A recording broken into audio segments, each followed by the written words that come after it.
COVID-19 makes construction sector in an unstable condition.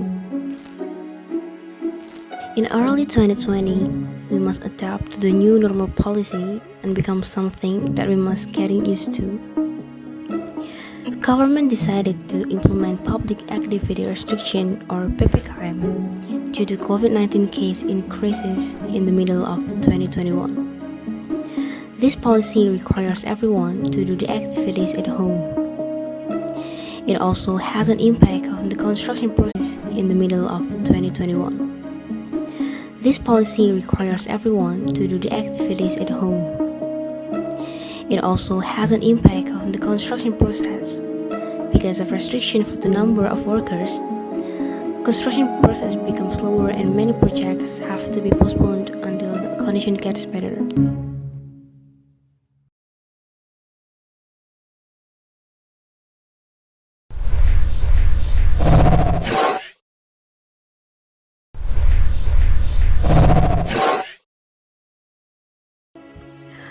COVID-19 makes construction sector in an unstable condition.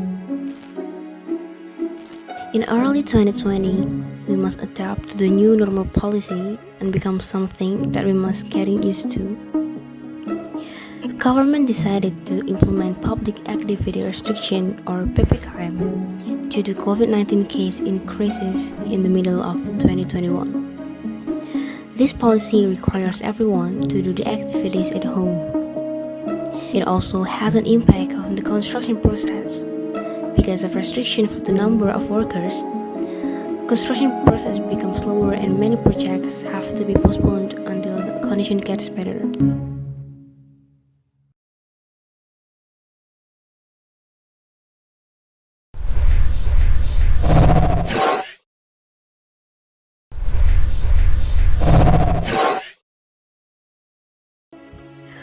COVID-19 makes construction sector in an unstable condition.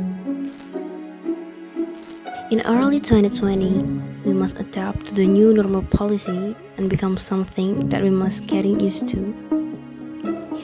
Government decided to implement public activity restriction or PPKM due to COVID-19 case increases in the middle of 2021. This policy requires everyone to do the activities at home. It also has an impact on the construction process. Because of restriction for the number of workers, construction process becomes slower and many projects have to be postponed until the condition gets better.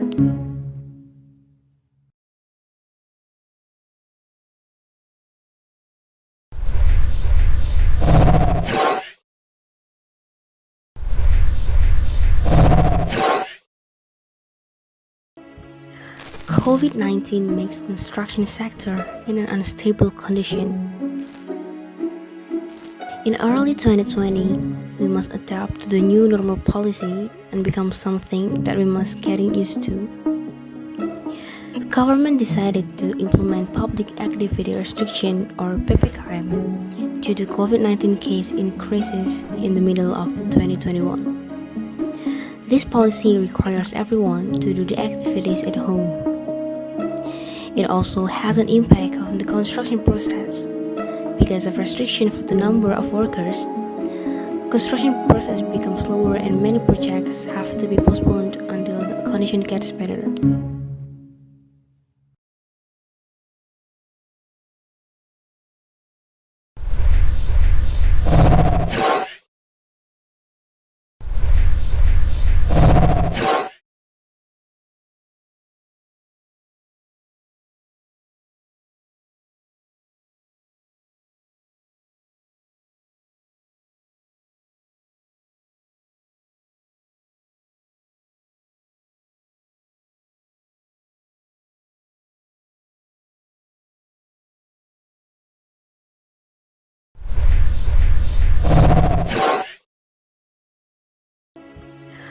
COVID-19 makes construction sector in an unstable condition. In early 2020, we must adapt to the new normal policy and become something that we must getting used to. Government decided to implement public activity restriction or PPKM due to COVID-19 case increases in the middle of 2021. This policy requires everyone to do the activities at home. It also has an impact on the construction process. Because of restriction for the number of workers, construction process becomes slower and many projects have to be postponed until the condition gets better.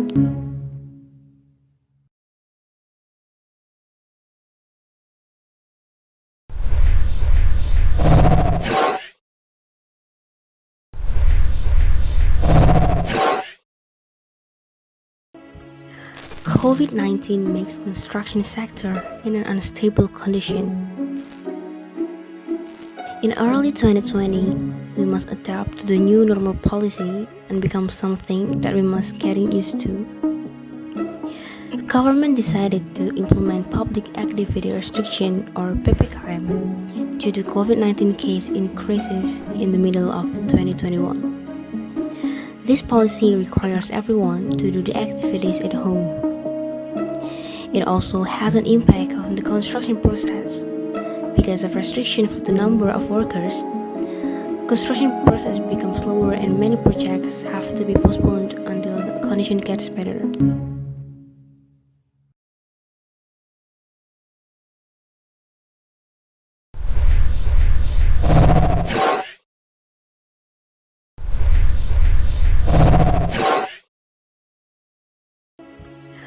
COVID-19 makes construction sector in an unstable condition. In early 2020, we must adapt to the new normal policy and become something that we must getting used to. Government decided to implement public activity restriction or PPKM due to COVID-19 case increases in the middle of 2021. This policy requires Assalamualaikum warahmatullahi wabarakatuh. Shalom, Om Swastiastu, Namo Buddhaya, Salam Kebaikan, Salam Kebajikan. Good afternoon, ladies and gentlemen. Welcome to the first International Seminars Expert Speak the Series 2021, Adaptation, Infrastructure, and Design during and post-pandemic. Honorable the Head of Civil and Architecture Department, Vocational School, University of Diponegoro, Mrs. Sastri Nurdiana, STMT.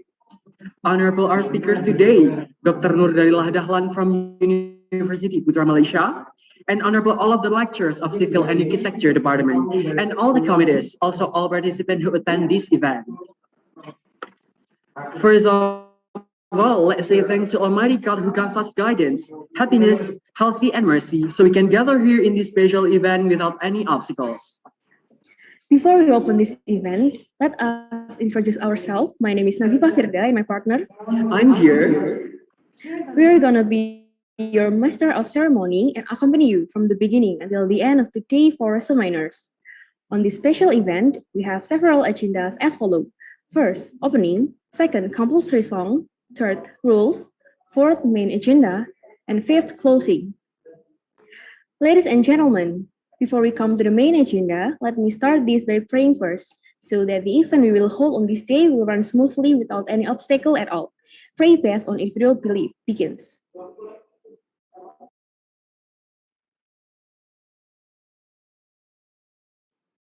Pray done. Ladies and gentlemen, National Anthem of Indonesia, Indonesia Raya, and continued by singing March University of Diponegoro.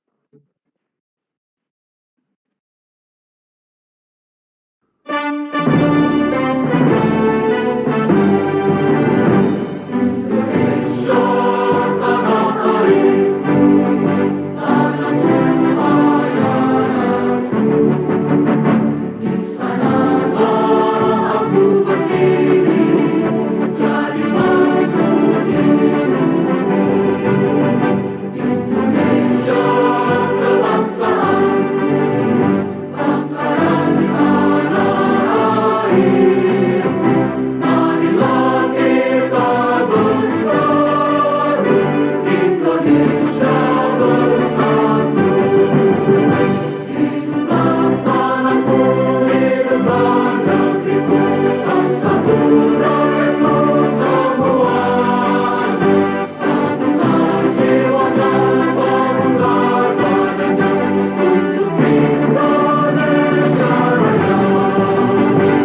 Rules of Expert Speak the Series 2021.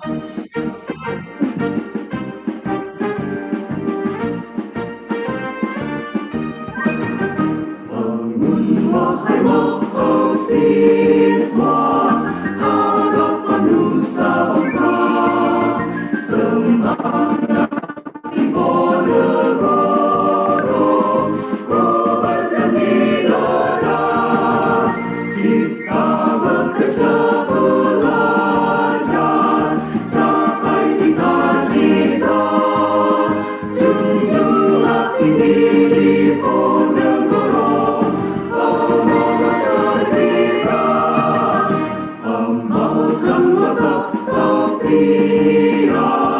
Patria paripurna, mengabdi tanah pusaka, Ibu Indonesia, berteladan Pancasila, membangun dunia, junjunglah tinggi Diponegoro,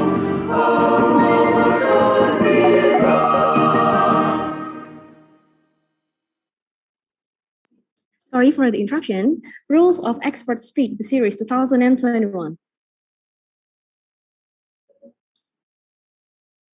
Tata tertib Expert Speak Webinar Series. Tata tertib umum. Yang pertama, peserta masuk ke dalam Zoom meeting maksimal 15 menit sebelum acara dimulai. Kedua, peserta wajib mengikuti dan mematuhi arahan yang nanti dibacakan oleh pembawa acara, baik Master of Ceremony maupun moderator. Ketiga, peserta diwajibkan on-cam selama acara webinar Expert Speak berlangsung. Keempat, peserta diharapkan mematikan mikrofon untuk menjaga ketertiban keberlangsungan acara dan mengaktifkannya ketika ada instruksi.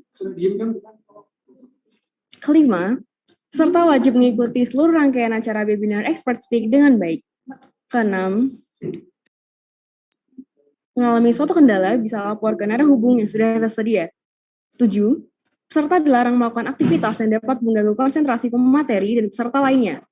Kedelapan, peserta diwajibkan menggunakan virtual background yang telah disediakan oleh panitia.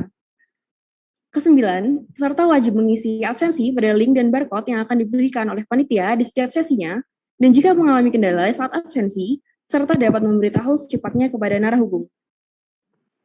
Tata tertib sesi tanya jawab. Peserta yang ingin bertanya wajib mengaktifkan fitur raise hand dan memperkenalkan diri sebelum bertanya dengan ketentuan nama dan instansi. Penanya diharapkan menyalakan mikrofon untuk menyampaikan pertanyaannya, dan apabila terkendala pada mikrofon, penanya dapat menuliskan pertanyaannya di kolom komentar.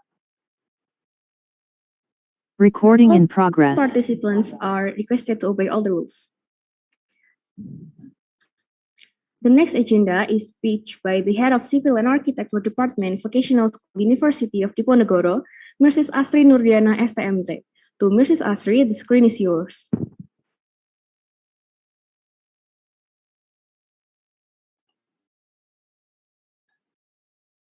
Oke, terdengar? Sudah, Bu. Sudah ya. Oke, baik. Assalamualaikum warahmatullahi wabarakatuh. Good evening and good day to all of us. Thank you to today's speaker, Dr. Dalila from University Putra, Malaysia. Thank you, Mrs. Dalila, for your willingness to share your knowledge with us today. And I think the topic that will be presented are very relevant to the current world condition. We know that all the countries are being hit by a pandemic, so we must be able to adapt in all sectors, include in construction. The topic for today is Green Tropical Built Environment Challenge to support COVID-19 prevention. Okay, student, reminder ya, in Indonesia yesterday we celebrate the Pancasila Day. Yeah, so today you are all as an Indonesian youth proof that we can learn a lot on this holiday. Yeah, Saturday night, yeah, to increase your knowledge, yeah. Okay, happy activity for all, and take a lot of knowledge from this class. And to Mrs. Dalila, I hope that this collaboration can continue in the future. Yeah, I hope that Undip, Diponegoro University and University Putra Malaysia in the future can get many collaboration in lecturer or in research. Yeah, I think it is possible. Yeah, a lot of possible way in the future. Okay, happy activities for all, and wassalamualaikum warahmatullahi wabarakatuh. Waalaikumsalam warahmatullahi wabarakatuh. Thank you to Mrs. Asri for the speech. Ladies and gentlemen, we'll present it to you our opening video of the 4th episode International Seminar Expert Speak Series 2021.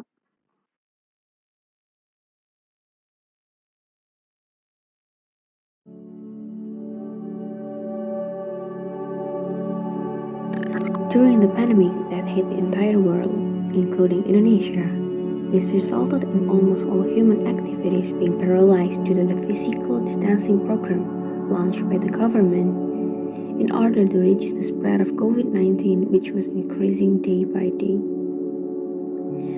In addition to implementing physical distancing, we can also implement environmentally friendly construction for the health of the earth and its inhabitants, not only humans but the other living things, which are now the most important part in the world of construction and architecture. A green building is a building whose life cycle starts from the planning, construction, operation, maintenance, renovation, and demolition stages, paying attention to negative impacts and creating positive impacts on the climate and natural environment. This positive impact will be obtained by nature by protecting, saving, reducing the use of natural resources, maintaining indoor air quality, paying attention to the environment in the developed process, using non-toxic materials, and paying attention to the health of the occupants, all of which adhere to sustainable principles. Green buildings are tools to improve the efficiency of building resources in the form of energy, water, and materials while reducing the impact of buildings on human health and the environment. By implementing green buildings, the impact on human health is better so that we can deal with COVID-19.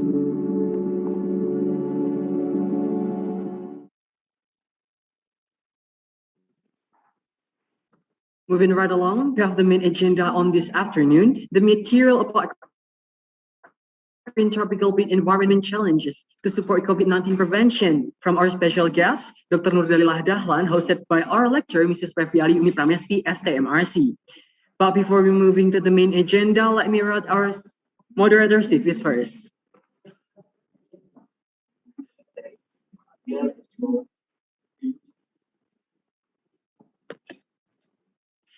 Mrs. Previari Umi Pramesti STMRC was born in July 2nd, 1986. Worked as a lecturer in Department of Civil and Architecture in University of Diponegoro. Graduated in Bachelor Architecture Engineering Diponegoro University in 2008 and graduating from Master Architecture Diponegoro University in 2018. Have a lot of publication based on research in 2021, researching about research sustainable architecture of bibliometric and material, facade, and thermal keywords. Locality values in thermal comfort embodied in traditional Indonesian houses, a literature review, and many more.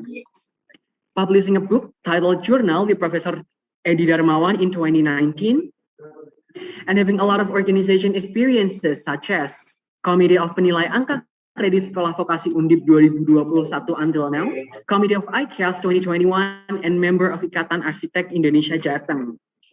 Without any further ado, Mrs. Previari Umi Pramesti STMRC, the screen is yours. Thank you very much for our video. Assalamualaikum warahmatullahi wabarakatuh. Good evening, ladies and gentlemen. Welcome to Expert Speak 2021 Series 4, held by Applied Bachelor Program and Civil Infrastructure Engineering and Architectural Design Vocational School, Universitas Diponegoro. Let me introduce myself. I am Previari Umi Pramesti, and I am going to be your moderator for this event. I will give a brief about the topic today. The COVID-19 pandemic is arguably one of the biggest crises in recent years because of its multiple effects on every single aspect, and architectural field are no exception. COVID-19 spread from China to the world and became a pandemic with devastating effects on international healthcare system and the world condition. So, what can you do? What are the opportunities and challenges of the post-pandemic condition? In this agenda, our speaker will discuss the challenges of COVID-19 prevention strategies implemented in tropical built environment through multifaceted approaches, namely environmental, physical, and social.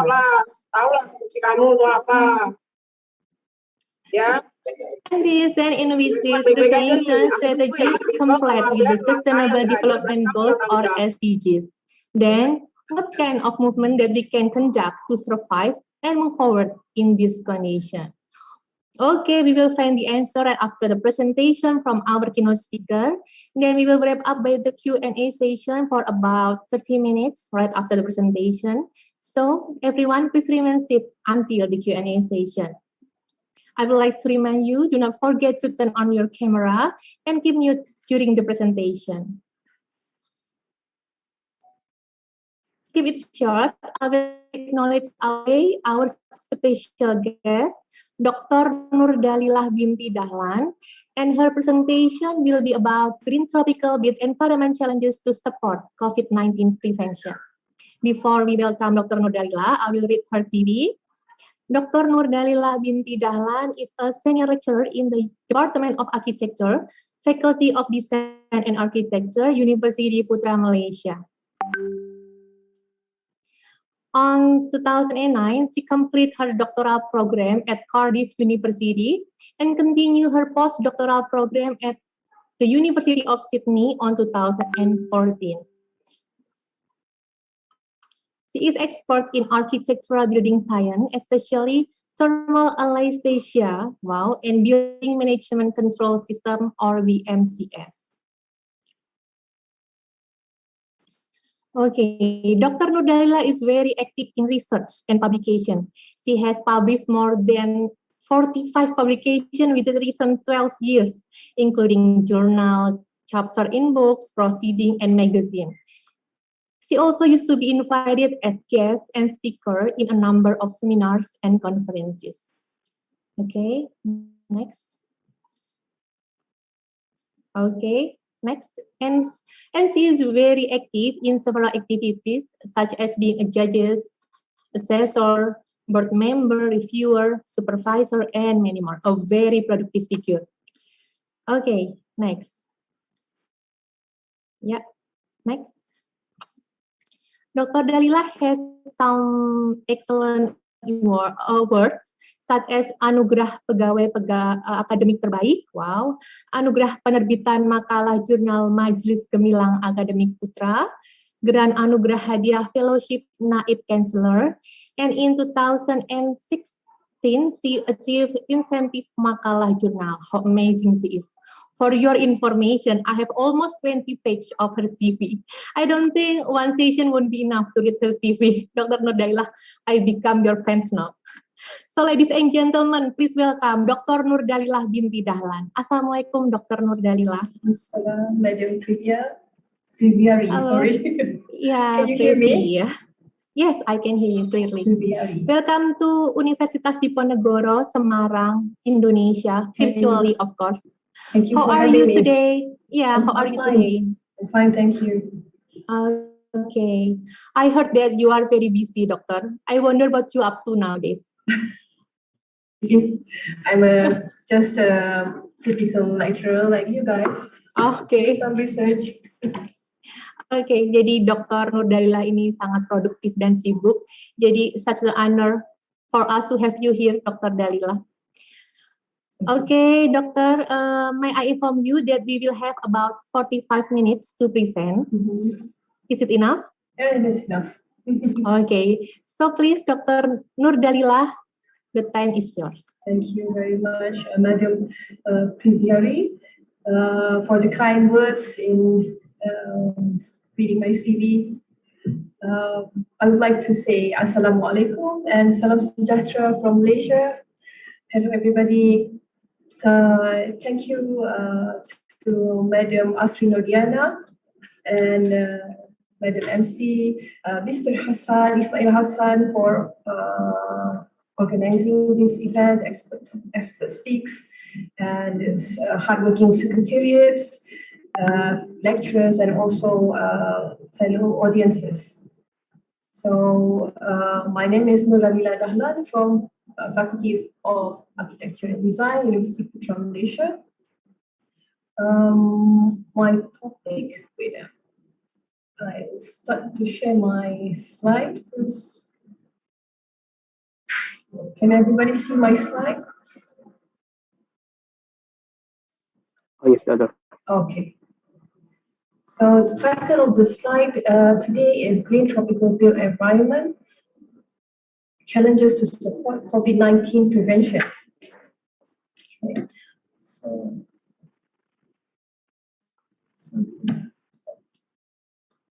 oh.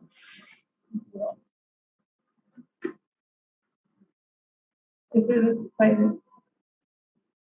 a number of slides? Yeah. So sorry about that pitch. The table of the content today is firstly I will talk about the background, COVID-19 and tropical built environment. Second is diseases and alterations to the built environment. The third topic is the gist of this talk, which is we look at the challenges to support COVID-19 prevention. And lastly is looking at the future steps towards a healthier tropical lifestyle. So before we actually start, I would like to tell you all about my background. What type of researcher am I? Okay, so I actually investigate on psychophysical responses, particularly looking at thermal comfort. Okay. My methodology is through collecting downstream level intervention feedback based on various designs.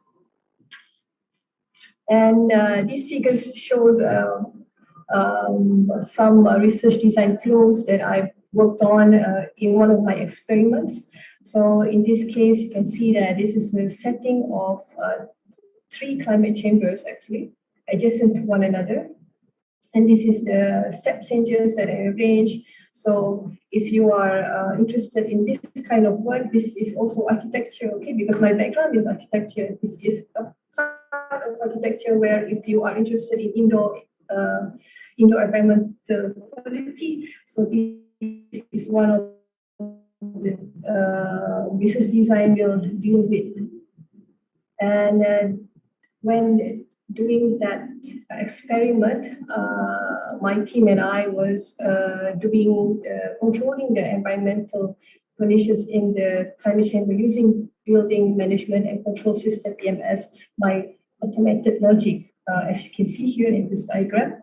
So this was my lab back in Australia when I was one of the research associates there and working on the climate chamber thermal anesthesia experiments. So in this climate chamber, this chamber is set to be a warm, effective temperature. So we asked the participants to warm conditions during summer. So there were all the sensors. The sensors are put in the forehead. There's this data logger connected, and they have to wear it. Yes. And then it will transmit the core temperature, the temperature from the gut to the recorder here. So, okay, this is the real-time response survey that I've developed. This one has a timer and then it will show the timer when the next question is going to be arrived. This is another experiment that I've conducted. You see this, the sensors being plastered on the participants. It's an outdoor experiment going on. It's also outdoor. This one is in University Malaya. I was a consultant there in Department of Geography. So they want to know how is the green cap looks into fight communicable diseases. All the preventions of communicable diseases are based on drug administration. It provide curative intervention like that. So in this case, we are looking at environmental factors in association with targeted demographic groups and how does the environment shapes or contain the spread of the communicable diseases. Next is the target of 3.4. It's the same approach, but actually it's on focusing on non-communicable diseases. So here in this talk, I would like to couple together the non-communicable, or in other words, infectious disease with the non-communicable diseases like cancer, diabetes, cardiovascular disease, with communicable disease, infectious disease like COVID-19, smallpox, polio, and so forth. And in the next SDG, we realized that there are so many targets that we can contribute in, such as target number 11.2, affordable and sustainable transport system, and then target 11.3, inclusive and sustainable urbanization, target 11.6, reduce the environment impact of cities, and lastly, target 11.7, provide access to safe and inclusive garden and public spaces. So all of this research gap is actually currently is in compilation with the Department of Statistics, Malaysia. So they said that these targets are all they are still calling for information. So it's a way for us, for researchers like in this field, to contribute more in meeting these SDG targets. So next is we will look into the distribution of population and urbanization in Malaysia, because we are going to focus on green building environment. Okay. So the first graph is looking at the distribution of population from 1970 to 2010. And in 2010, you can see that almost 70% of its population are staying in urban areas. Okay. And the population in rural areas are shrinking. So, and when looking at the urbanization levels according to states, in 2010, here as shown here, there's only 6 states that reach more than 80% urbanization level in Malaysia. So probably the data now is increasing, but this is the data that Malaysian Institute of Planners provide. It's just it's almost 10 years back. On a more recent data, we can see that the population density in Peninsula Malaysia is about 8% per acre. This indicates that a lower density of Malaysia is still a low density country. Okay.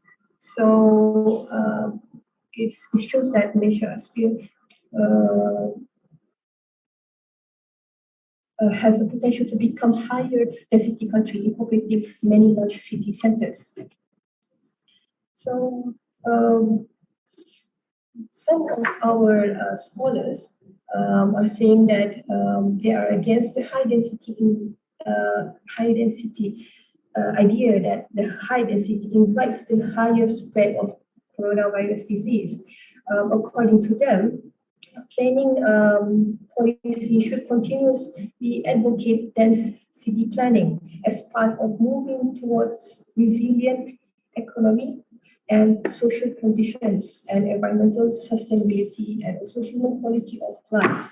So the term resilient developments come into the picture. Okay.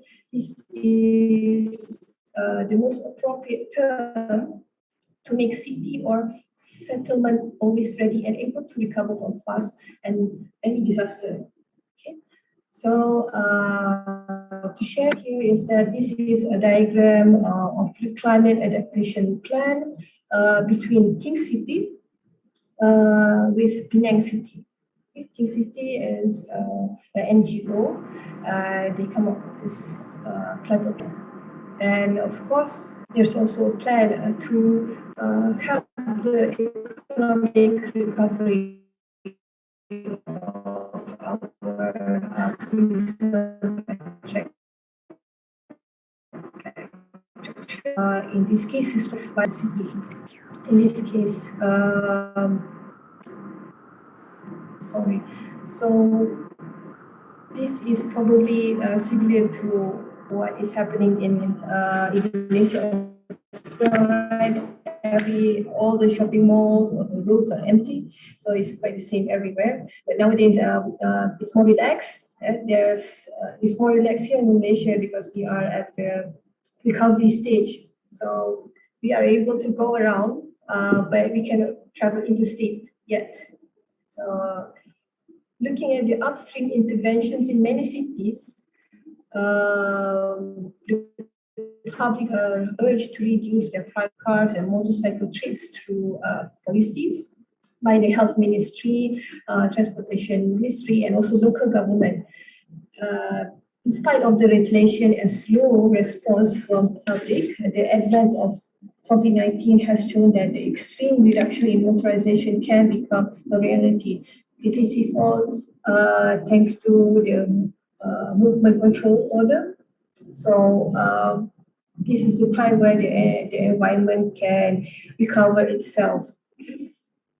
But looking at in the temporary or permanently, okay, we will look at these two terms later in this talk, this lecture. By learning from infectious disease, so we will proceed to the next topic. And this is a timeline of pandemics that our ancestors have dealt with. Just four of these pandemics we will look into, which is the Black Death or bubonic plague, and then there's the cholera outbreak, and then the third one is the tuberculosis, and lastly is also, of course, COVID-19. How alteration environment are made of disease. Okay, if you can see, these are the conditions that triggers dysentery, typhoid, cholera, all the waterborne diseases. So everything is done. We don't have to see this anymore here in our cities. Okay. During the Roman Empire, these are among the early interventions. Okay. During the Roman Empire, it spreads in military camps, which later led to introduction of hygiene measures. So the Roman cities had aqueducts and the public bath to encourage hygiene. Okay. And they also have sophisticated sanitation systems. So these are the aqueducts, and this is the public bath and public toilets. You can see that they are connected to underground tunnels to collect all the feces. This is another angle, another perspective of the public toilets, or the Romans called it latrines. Okay. In 18th century Paris, bath, washing, and excretings were more often carried out in public rather than private. Household obtains water from wells, yak pumps, or other public sources. Private drinking waters are privileged. So what we are experiencing now, we have our private drinking water, private toilets, toilets inside the house. All of that is something like a dream back then, because only the rich, the royals are accessible to all their privileges, not the commoners, like what is shown in this diagram.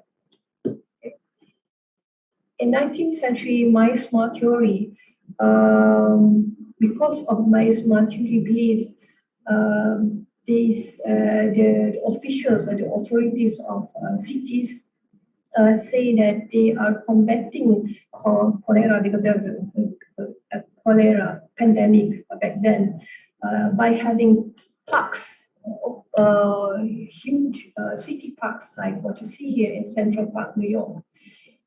Because I thought that cholera was airborne, but an airborne disease. So it's actually not true, because later they found out that cholera is actually waterborne. So, but having a Central Park is a beautiful place to relax, and you are looking at the concrete jungle. The other type of alterations can be seen in 1848, where Napoleon III decided to rebuild the streets of Paris. More than 12,000 buildings were demolished, resulting in present-day Avenue and three-field parks. Okay. And then they have sewage systems that increase in fourfold, okay, with larger and wider ducts and innovative cleaning systems. Okay, this is the views during the Haussmann renovation. Haussmann is Baron Haussmann. He was the, how do you say it? A prefect of Senate, which is something like the authority on public works, Jabatan Kerja Raya. He was the head of Jabatan Kerja Raya during those times, and he asked for this renovation in Paris.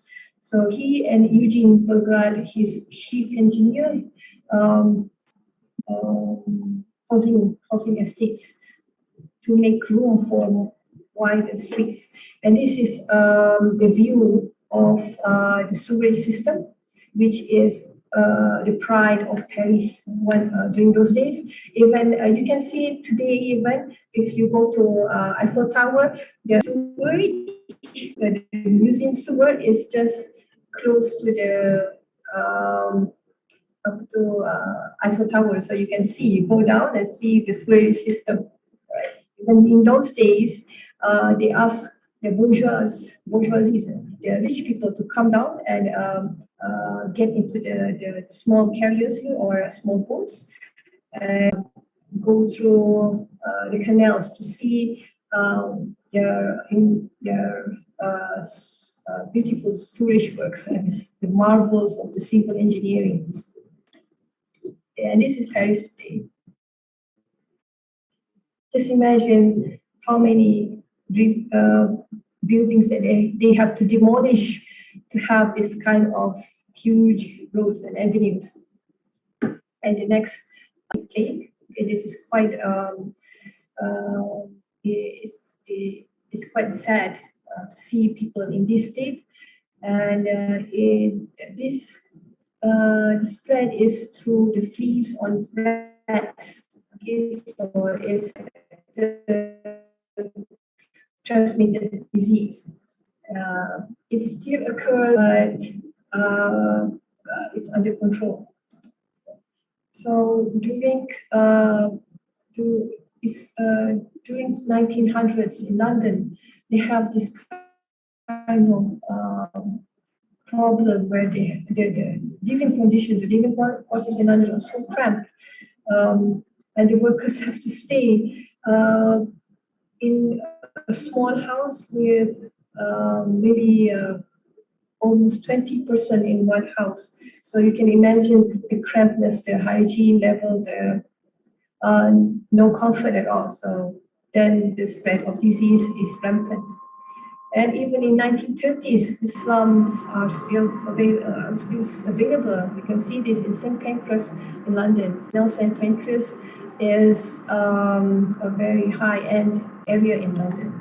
So after that, London also followed the footsteps of Paris. They have these massive renovations, and there's a short halt during the Second World War, and then they continue with the renovations, and they place all the residents of the displaced housings in flats like this.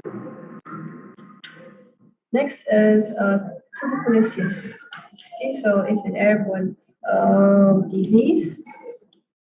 It was quite a spread during the modern days, during the Le Corbusier times, and you can see that many architects during the modern era, they designed their buildings to incorporate fresh air. The people can have daylighting, even though it's winter time. And as you can see here in a sanatorium is a place where people with tuberculosis is sent to be quarantined and treated. So this is by Alva Atom.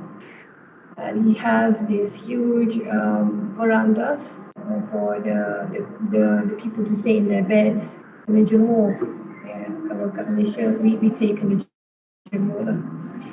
And if you have the chance to see Villa Savoy, you can see that Le Corbusier also have the sink in the entrance so that you wash your hands, okay, before touching anything else. So this is also apparent back in those days.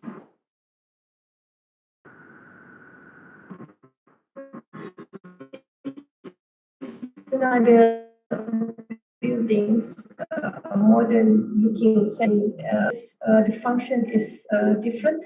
Okay, they held functions, gatherings, and just sometimes for people to enjoy the seaside. Okay. And most of these sanitariums, okay, these ones are usually secluded. These secluded ones are built using timber. The main structure is timber, and unfortunately, because of the isolation, it's most of them are dilapidated. Okay, dilapidated. And these are the views in the sanatoriums during those times. We have rows of children taking the fresh air, taking the daylight. And these are men sunbathing, if you may say it. So this is one of the hotels in Switzerland, in Davos. Actually, it was a sanatorium. Okay, it was now it's a hotel, and recently it is turned into a long-term COVID-19 quarantine or treatment center. Okay, it resumes its initial function. Okay, this is the other side of the hotel. You see that the ground floor has a very large veranda. Here's the view of the veranda. So even during the winter time, people are expected or encouraged to sit outside. Okay? And this is we have Victorian houses with sleeping porch, where the sick. Okay, so mitigation steps to control infectious disease that led to the environment designs can be summarized in 5 steps, which is 1, identify of disease origin.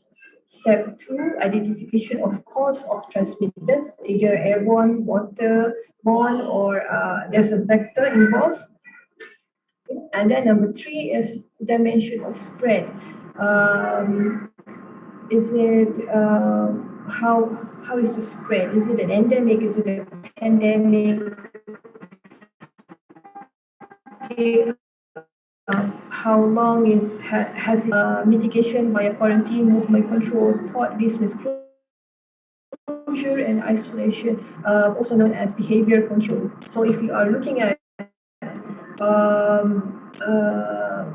the role of built environment design in controlling the spread of infectious disease, there are two types, meaning there's the temporary behavior control, and also there's the permanent step, which is step 5. This is the permanent one, where we see in Paris and in London, where they have this massive revision. So this is the built environment features on deterring infectious diseases based on the cause of transmission. Okay, and once you know the cause, the cause of transmission, we need the public health experts to help us in this. So everybody has to be on board, all the health professionals, all the urban planners, the architects, and the civil engineers to get on board in dealing with built environment as health determinants. So if waterborne, we have to supply clean water, and have sophisticated sewer systems. So when we are dealing with an airborne disease, we have to have open space, suitable for physical distancing, so it's not going to be too cramped for people to move around. Next is improving the ventilation in the buildings. Okay, indoor air quality has to be tip top, and then improving drainage system. Okay, as you see in Paris, the cut section, the sectional perspective there. So something like that. Okay, and then if the disease is transmitted via vectors, fleas, and maybe dengue, like mosquitoes, like dengue fever. We have to improve the hygiene in houses, eliminate dirty and cramped neighborhoods, have large public spaces with more organized layouts, destruction of vectors of the animals' habitat, and then increase people mobility will lead to borders spatial propagation of the disease. So it's very hard to contain this type of transmission, because it might be the carrier. You look this virus in your blood. So if the mosquito, for instance, if the mosquito sucks your blood from you and then transmit to others, then you know how the spread is occurring. Okay, next is we look into the built environment in promoting health and chronic disease prevention. Can I have a few minutes of break? I want to drink. Minum kejap there.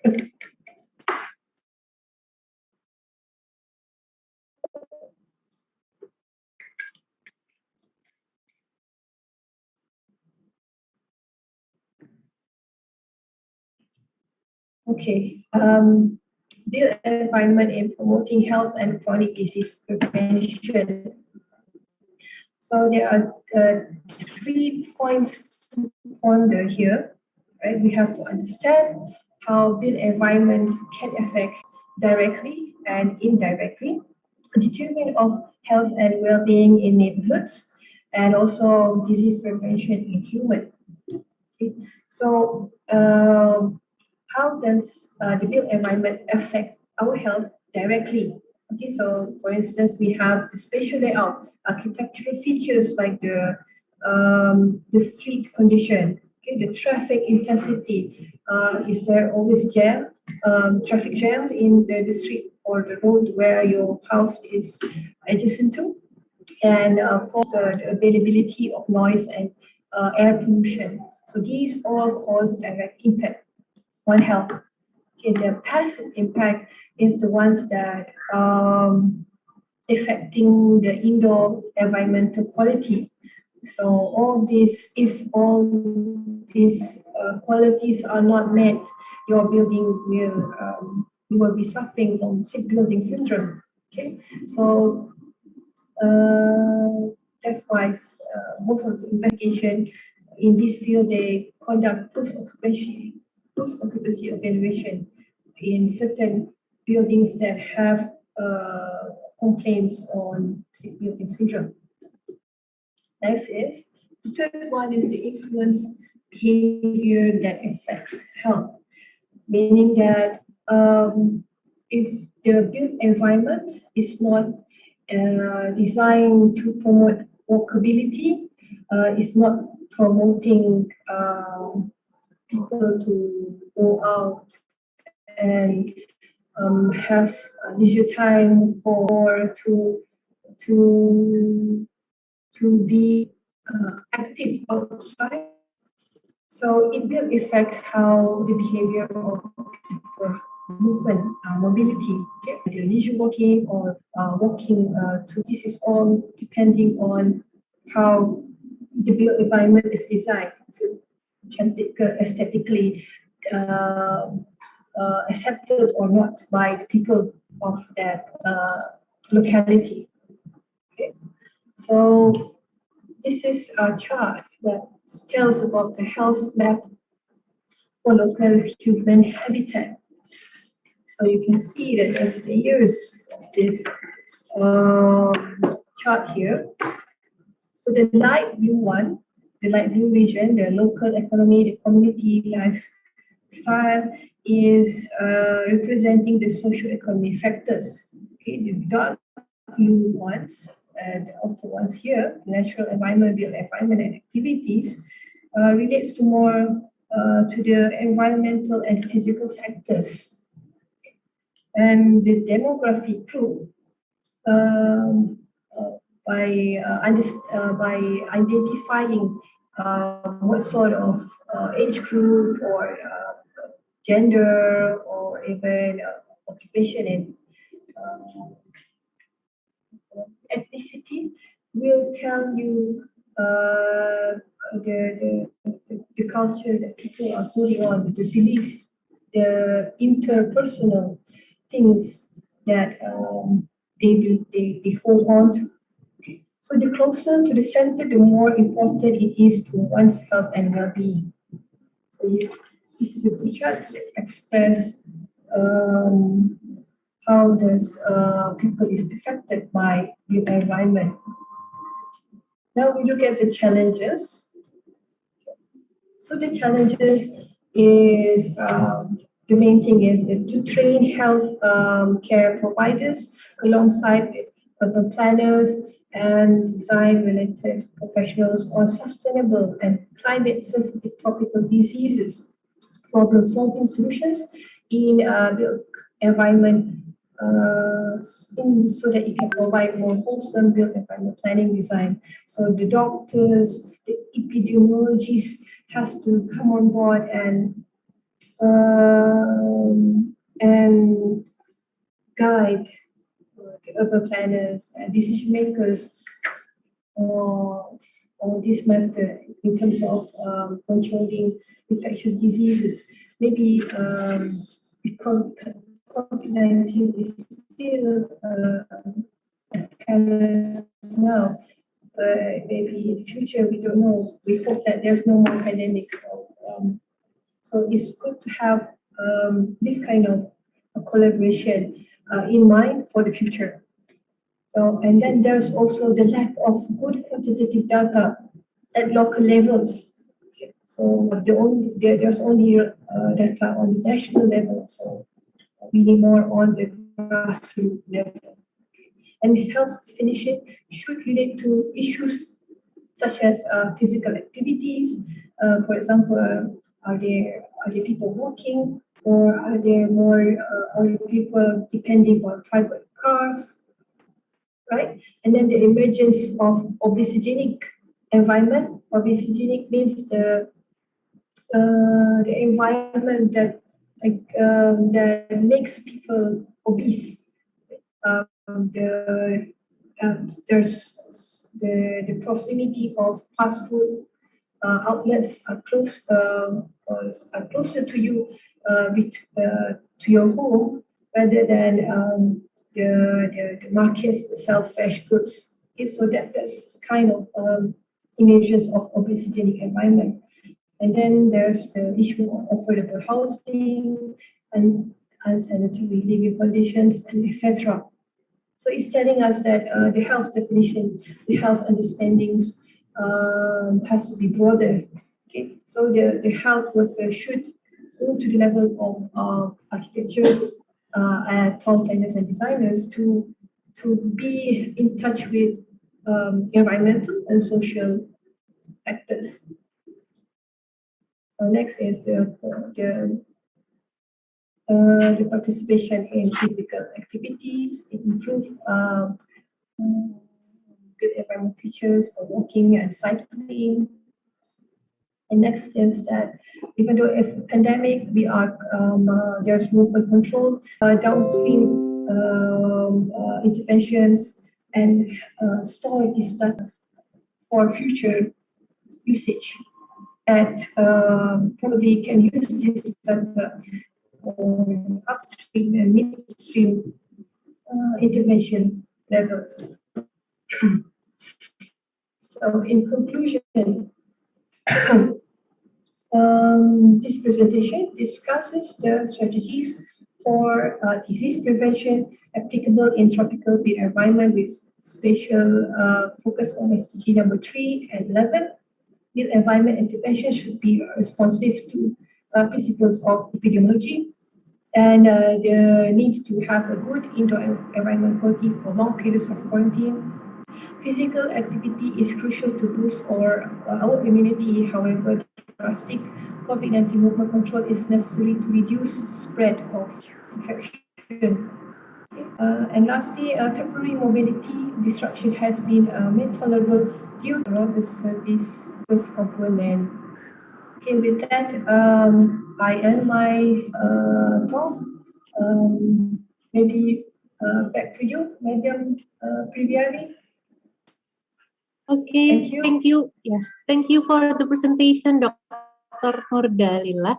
It gives us You're a welcome. compact and clear information about the green tropical built environment. Then now we come to the Q&A session. I would like to explain about the Q&A session. The rule of this session is for every participant to click the raise hand icon below your Zoom screen if you want to ask a question. I will call you by name and you can deliver your question to our speakers once I acknowledge you. You can ask in English or in Bahasa. No problem ya, Dokter? No worries, Dokter Dalila. Nggak apa-apa. Nggak apa-apa. Jadi ada yang mau bertanya dalam bahasa Inggris, dalam bahasa Indonesia, boleh. Silahkan. Or maybe you have some trouble on your device or bad connection. You can just type your question on your chat box or chat room and I will read it for you. Okay, anyone please. Silahkan. Ada pertanyaan? Coba saya lihat dulu. Ada yang raise hand? Atau ada yang menulis di kolom chat? Boleh. Tidak usah malu. Silakan.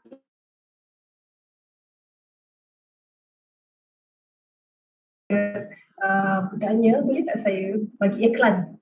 Ada iklan Boleh. sikit? Sure, please. Ini dia, saya ada sedikit iklan.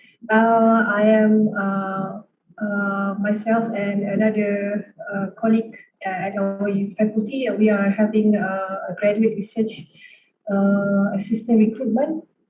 Okay, if you are waiting for your grade 1C graduation, you can have a think. If you want to come to UPM as a master student, and you are interested in drones, we have the research grant to have you as a paid research assistant, 2,000 ringgit Malaysia per month. Okay, So if you have a bachelor in engineering, computer science, architecture, civil engineering, also can. Okay, but you have to come to UPM to as a master students.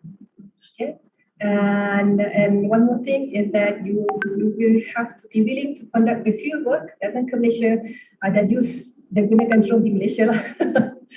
Itu sajalah. Okay, so kalau nak tanya pasal ini pun boleh juga. Saya boleh tolong jawab juga. Wah, boleh kalau mau bertanya perihal ini, boleh sekali, silakan. Mumpung ada Dr. Nurdalila di sini. Jika berminat boleh email saya, di bawah ada kontak saya, email address. Oke, bisa di-capture dulu adik-adik, teman-teman, semuanya. Dibaca-baca lagi. Oke, maybe saya bertanya dulu boleh ya, Boleh. Dr. Nurdalila. For those urban people who live in vertical housing, either condominium, apartment, or flat, is there any special treatment for them to prevent COVID, considering the uses of same lift for all the occupants, and even unit with only one bathroom but multiple bedroom? In the case of apartments with small areas, so that's why we have to design our compound. The apartment compounds has to incorporate spaces like tadi tu desk void, nanti saya tunjukkan balik ya. Ada tu di gambar. Spaces macam ini, so di mana the occupants, the residents of the apartments can escape somewhat from the houses and go downstairs and have chit chat with observation of social distancing. Gitulah. I see ada soalan. Can I ask? Yes, Mr. Hasan. Okay. Doctor, regarding still same about vertical housing in terms of prevention of COVID-19.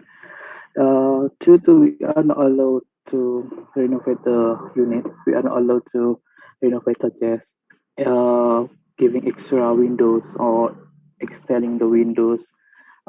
Is there any tips for you to prevent COVID where we have to encourage ourselves to get more natural ventilation, we have to get more daylighting while we have to stay inside our unit in apartment?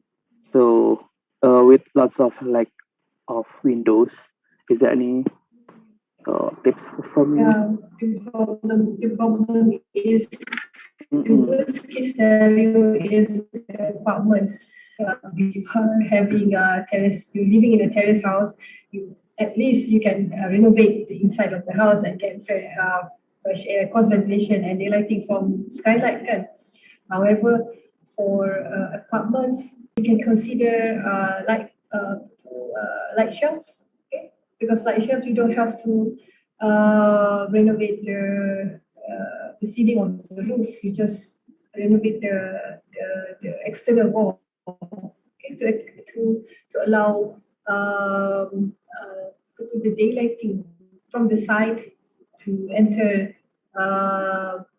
further into the interior. In terms of ventilation, cross ventilation, it's good that if the balconies of the houses, apartments can be fully opened, okay, but I think the wall has to be renovated. Maybe you have the wire mesh walls, you have to prevent to allow permeability, and in some cases we have this type of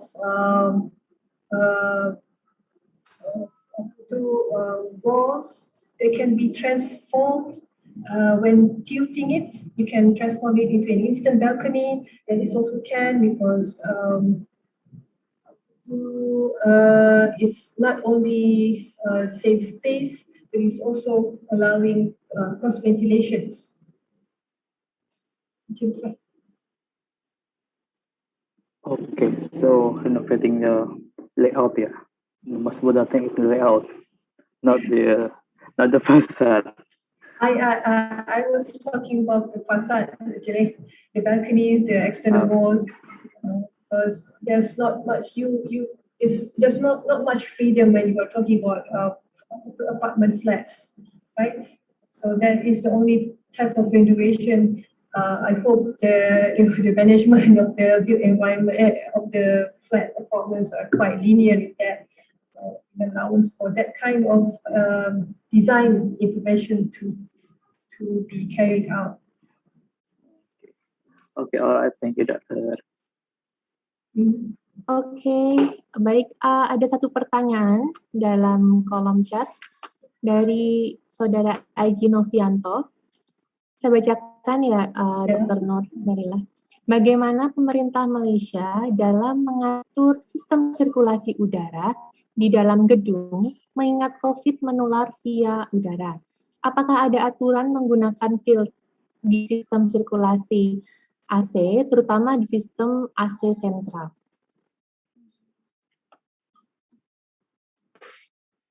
Ya, kalau macam ini biasanya pemerintah buat masa ni tidak ada gazetkan apa-apa.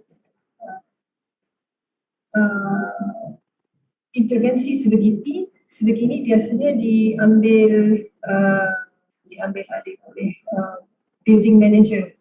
Building manager yang akan manage this kind of circulation. If retrofitting or upgrading the AC system is required, then they will have to bear the cost, everything. So in this case,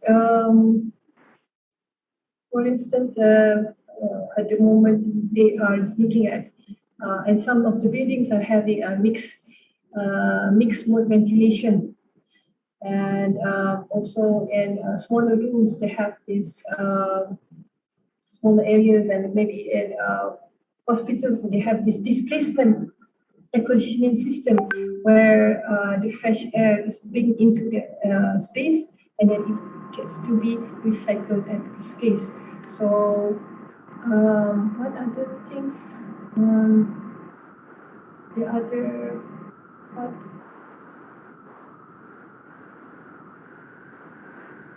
Is there any the rule about using the filter for central aircon?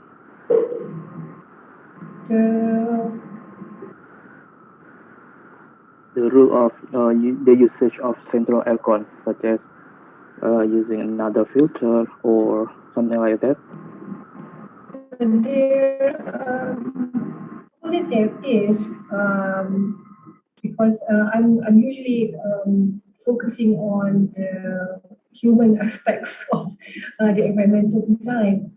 So if I'm not mistaken, there's the MS Malaysian Standard of Energy Environment. I will get back to you, Hassan, maybe later on this for this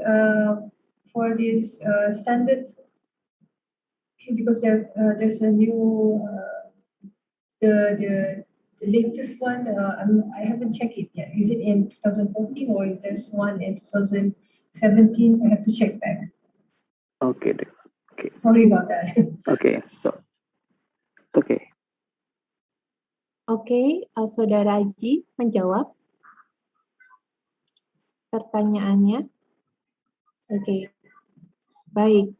Any other question, please? Boleh raise hand, boleh di ketik di kolom chat. Silahkan. I stop sharing.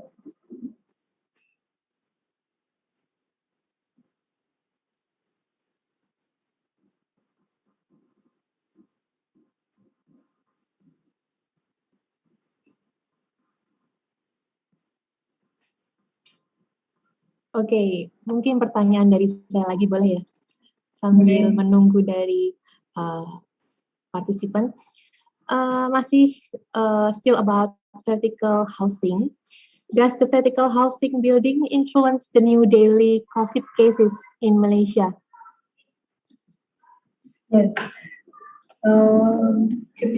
Memang di Malaysia, the residential housing usually are our flats are the ones that are heavily affected. Itu biasanya akan ditutup di darurat.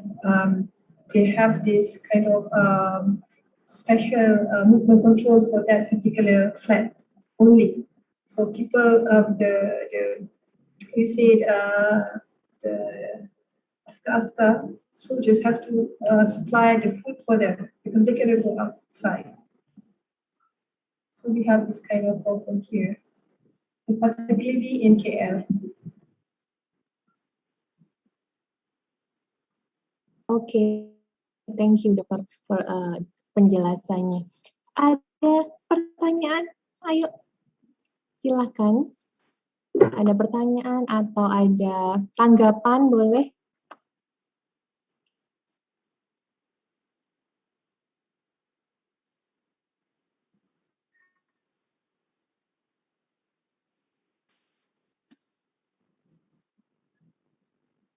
Dari panitia mungkin ada yang mau bertanya, boleh, tidak harus partisipan.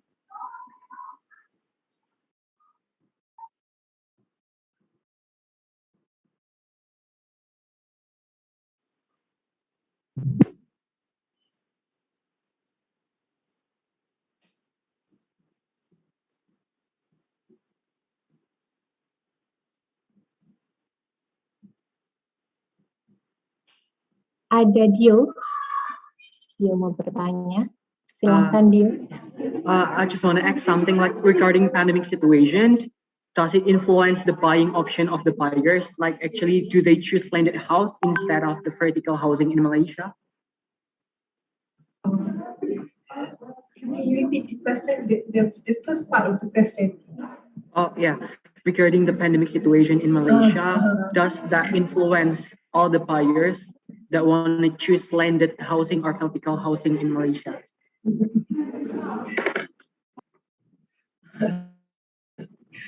I'm not so sure about that.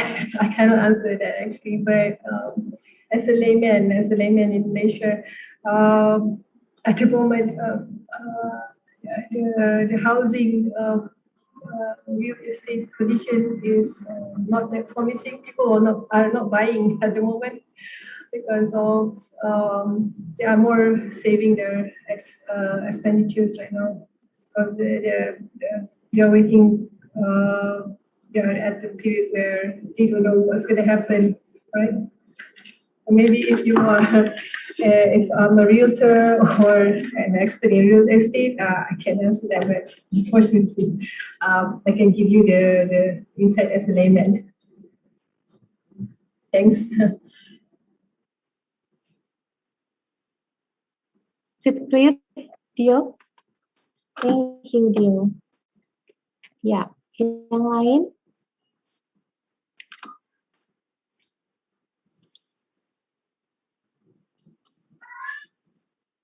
Oke, sepertinya sudah cukup jelas ya. Atau dari luar negeri, dari partisipan dari luar negeri, dari Malaysia, from UTM maybe?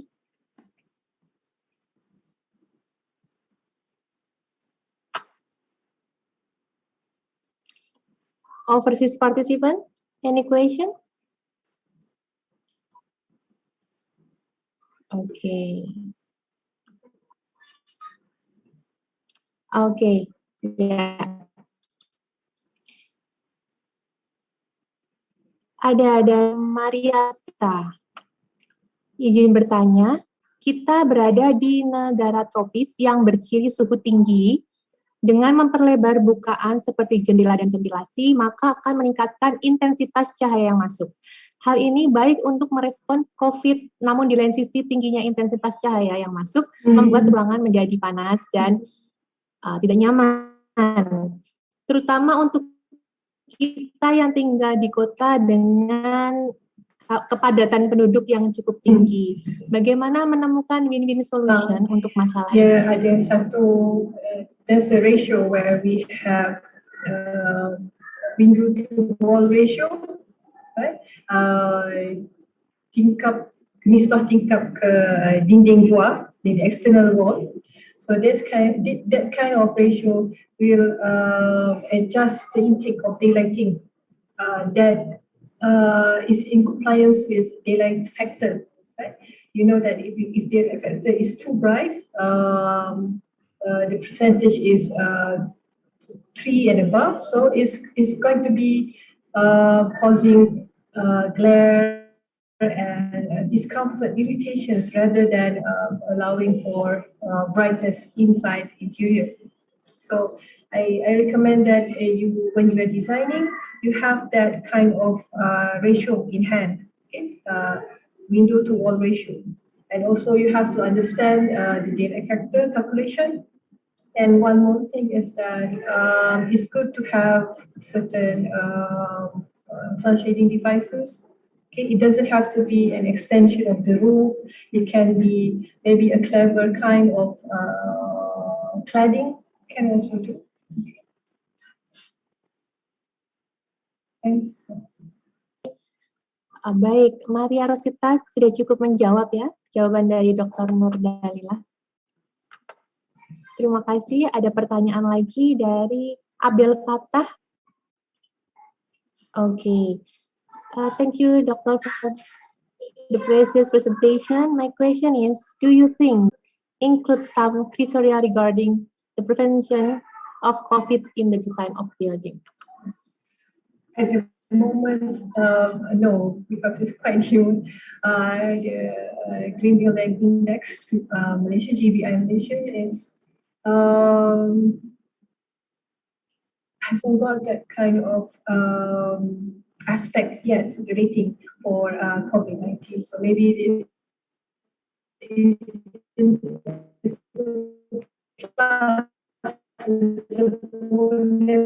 consideration for that. I will let them. Ada tanggapan, Saudara Abdel Fattah? Is it clear ya? Oke, thank you.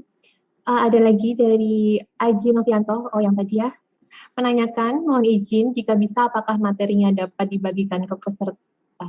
Bolehkah? Boleh. Oh, boleh. Baik, nanti oleh panitia ya. Baik, terakhir, apakah ada pertanyaan lagi? Any question, please? For the last question.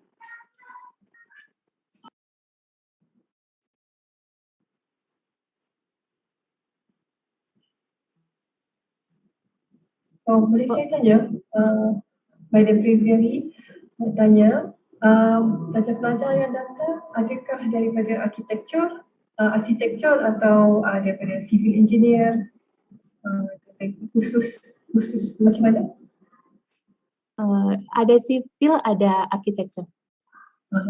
Ya. Ada landscape architect ada? Landscape architect enggak ada, di kamu tidak ada. Okay. Di sekolah vokasi tidak ada.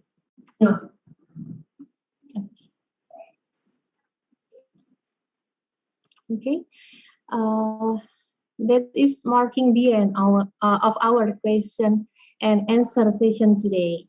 If I may conclude, Dr. Nur Dalila has shared to us challenges of COVID-19 prevention strategies implemented in tropical built environment through multifaceted approaches, namely environmental, physical, and social, and the extent in which these prevention strategies comply with the Sustainable Development Goals or SDGs.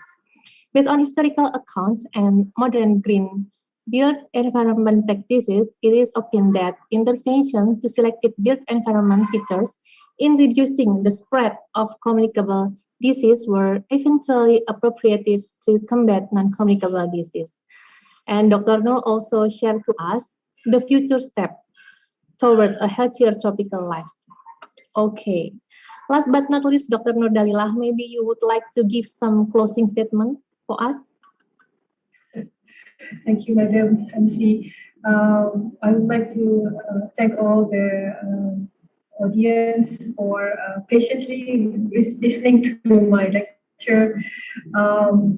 And I would like to apologize on my behalf if this lecture is not suitable or did not meet your interest, or maybe it's in another focus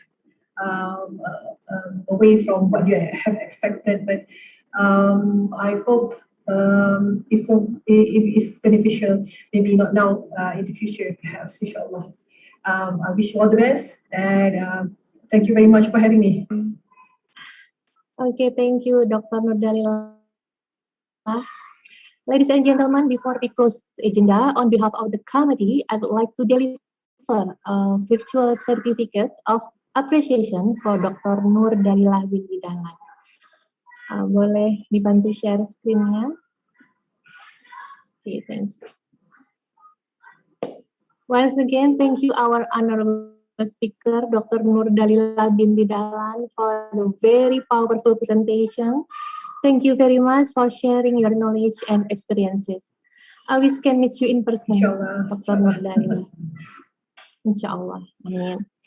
Okay, I think that's all for the session today, and thank you for all the wonderful participants, our honorable speaker, and the in-charge committee. I am Previari Pramesti. Thank you very much. Have a nice day, everyone. Stay safe, stay healthy. Wassalamualaikum warahmatullahi wabarakatuh. Kembali ke Dio dan Nafsa. Thank you so much, Mrs. Perfiari and Dr. Nurdalila Dahlan, for making time to join us here. And thank you for all the knowledge, also the insight of this afternoon.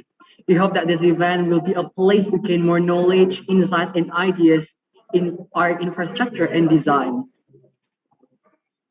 Bring to mind to all the participants, please immediately fill in the presence link that has been listed in the room chat, or please scan the barcode. The operator, please.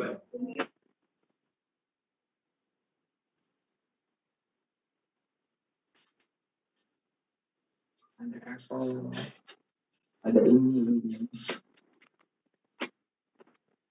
Kamis.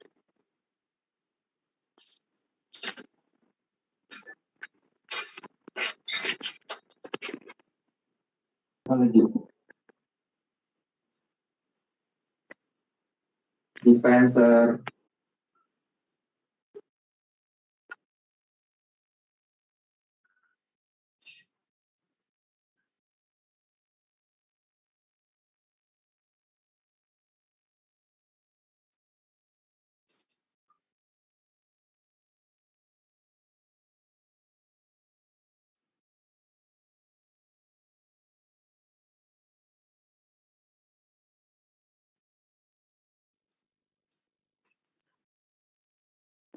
Diperkenalkan dan diingatkan kembali untuk semua partisipan agar segera mengisi link presensi dan atau menycan barcode yang sudah tersedia di layar.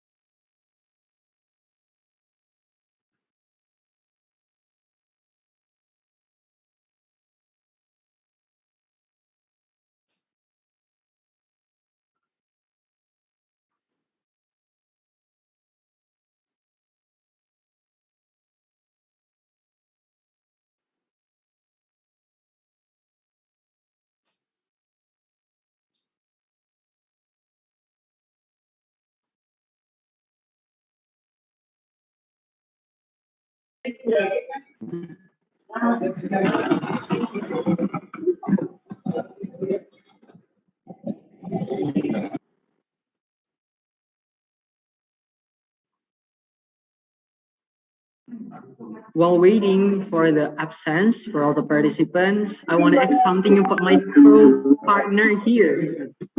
Hi, Gideon. Hi, are you done vaccinated yet? Yes, I've got my second vaccine. It's about 2 months ago. What about you, Kadio? Yeah, I actually infected by COVID in July, but thankfully I have 2 doses already, so it's it's getting better and better. And I hope everyone here is getting vaccinated. Okay. Yes, we hope everyone stay healthy. And yeah, like what you guys know, the cases in Indonesia is absolutely decreased from the past condition in Indonesia. And don't forget to stay on the rules of protokol kesehatan. Kalau di Indonesia kan ada protokol kesehatan banyak, 3M, mencuci tangan, memakai masker, dan menjaga jarak. Diharapkan semua orang di sini, semua partisipan di sini tetap melaksanakan hal Betul, tersebut. dan jangan lupa juga untuk vaksin.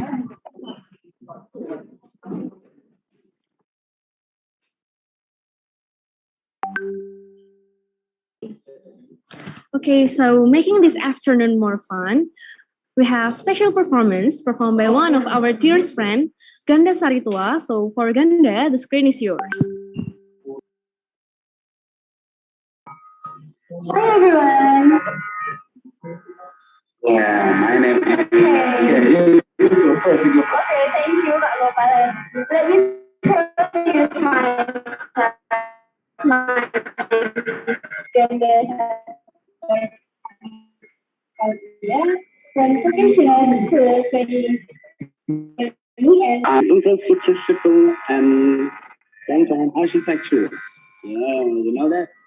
Now for professional school, yeah. This is professional school. Okay, hope you guys enjoy. Everyone sing song or how to spell up from to know song. See if you want to